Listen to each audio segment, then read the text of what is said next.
Hey guys, welcome to the Stylish Momager. I am your host, Sevan J Jordan, and today I have such a wonderful guest, which is my baby, my son, Sevan J Jordan. So corny. Corny, I know. And I'm actually driving, but I got no hand stuff working, so hey, don't be alarmed. We're just talking. Anyways, Sevan and I had an interesting morning. Mother and son arguing, and moms learning and parents learning how to listen to their children when they're trying to show you a pattern that you have that makes them feel uncomfortable or not important, and just overall pretty much disrespectful. A lot of times as parents, we think because we're the parent, we have the right to say and do whatever, because there are children, but in the true sense is they're human beings too, and they have emotions and feelings. And so I wanted my son to come on because we kind of fixed a little bit of it. He's still my baby, you know what I'm saying? But I don't want him to be silent over here. Oh, okay. So do you want me to explain how the incident went No, down? I don't. Just no. Okay, so Too much info. right here. So I feel like this is a problem that I pointed out with. It's not just my mom. My mom's a lot less of an issue than I feel my father is, if that makes sense. Mm-hmm. I've had this conversation with my father multiple times, and it just don't seem to get through to him sometimes. So I had to point it out after we had a huge argument. And a lot of adults, although we are children, I understand that a lot of adults have an adult complex, which means no matter who it is, they don't have to listen to anybody. And that's something that's not good for anybody, first off. But it's much less, it's harder for your children it's harder on your children, should I say, when you have that complex, that adult complex. And so when I had to tell my father, or after a long time, I finally got the courage to talk to my dad about him having an adult complex. And I realized that I also have problems too. Like there's times where I step out of line as a child. I'm not supposed to disrespect my parents. Like, say for instance,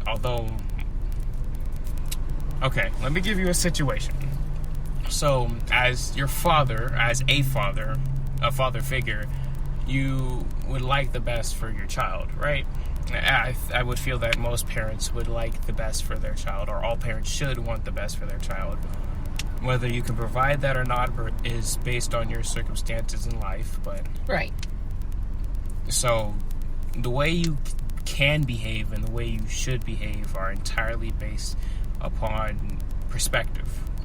So, I feel that my father gets too angry at people when incompetence is shown.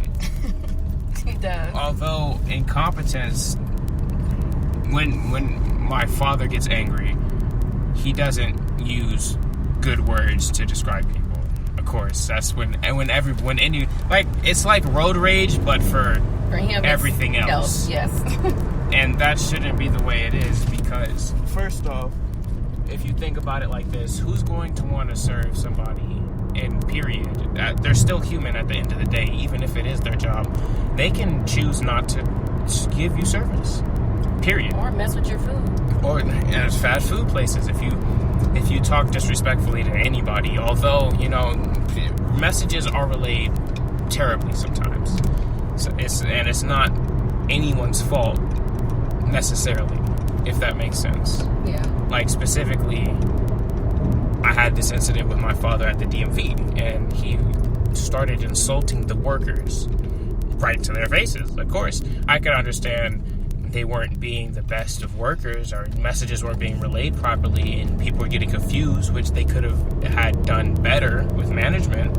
But insulting them and calling them names isn't going to get anybody anywhere. Trying to make the process go faster, which would be talking to somebody, making sure. The best way to say it is, okay, ma'am or sir, I need you to listen to me and listen to me completely. No talking, no nothing. I just need you to hear every word I say, process it, so we can figure out this issue. That could be the best way to talk to somebody, even if you're angry, because when you let your emotions take control of you, you are therefore now a ravenous being, which is a pretty good quote. I don't know where I got it from, but when you don't take control of your emotions, you become no less of an animal. Again, I don't know where I heard that quote from. I don't even know if I heard that quote. I'm just saying, give your mama some props. I'm just saying. Okay, you can have it, Mom. Okay, thank you.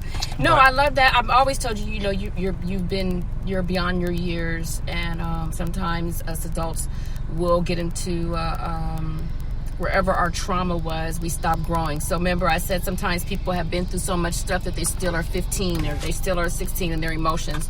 And so we can pray for them, and hopefully they'll work things out and grow. But I love the fact that you and I were able just to talk things out after I came to my conclusion. Because what he tells me is I don't really apologize to them. I always tell them that I love them, and that is my apology. And I'm like, do I do that? So this time I had to really come to you and was like, I'm sorry, son, I apologize. Well, I apologize with what have I always taught you, though? Apologies. With apologies, you change behavior. You change your action to show your action. Absolutely. So I want my behavior to make sure that my behavior is lined up with my apology, so that he feels comfortable in continuing to come to me and talk to me about anything and anything. Because I believe that the parents, our place should be where your child, you're their safe place. They should be able to come to you about everything, because the world is already judging them enough.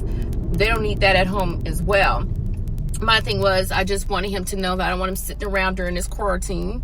I hope I'm saying quarantine. Quarantine. Quarantine. You say quarantine. Sorry, this COVID, and not exercise the gifts that God has given him and utilizing them. We don't want that to go to waste, because I believe that that's a trap that the devil sets. Like, oh, everybody's home, nobody has to do anything, and we're procrastinating and not putting forth an effort because we feel that we're stuck at home. No, we need to make sure that we are giving our 100% in everything that we're doing, even if we are at home. But I'm not going to keep you guys any longer. This is just his first podcast with my son. I'm going to have another one with him. And hopefully you guys will listen. So thank you for tuning in to the Stylish Momager. Have a great day.